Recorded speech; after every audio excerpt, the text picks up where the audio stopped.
এবার ভূমিকম্পে কাঁপল ওমান। সম্প্রতি ওমানের খাসাব শহরের উত্তর পশ্চিমে সোমবার সকাল ৮টা ২৬ 4.1 মাত্রার ভূমিকম্পন অনুভূত হয়েছে।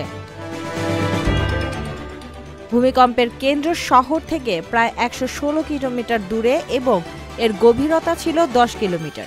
বড় ধরনের ক্ষয়ক্ষতি বা হতাহতের কোনো খবর এখনো পাওয়া যায়নি। তবে কেন্দ্রের কাছাকাছি এলাকায় কয়েক সেকেন্ডের জন্য কম্পনের অনুভূতি দেখা গেছে। স্থানীয় প্রশাসন ও সিভিল সুরক্ষা বাহিনী ভূমিকম্পের প্রভাব ও পরিস্থিতি নজরে রেখেছে। প্রবাসী ও স্থানীয় বাসিন্দাদের নিরাপদে অবস্থান করার জন্য সতর্ক থাকার পরামর্শ দেওয়া হয়েছে। যারা খাসাব ও আশেপাশের এলাকায় অবস্থান করছেন তাদের জরুরি সতর্কতা মেনে নিরাপদ স্থানে থাকার প্রতি বিশেষভাবে খেয়াল রাখার আহ্বান জানানো হয়েছে। ওমানের সেরা রেট দিচ্ছে বাংলাদেশি প্রতিষ্ঠান গালফ এক্সচেঞ্জ।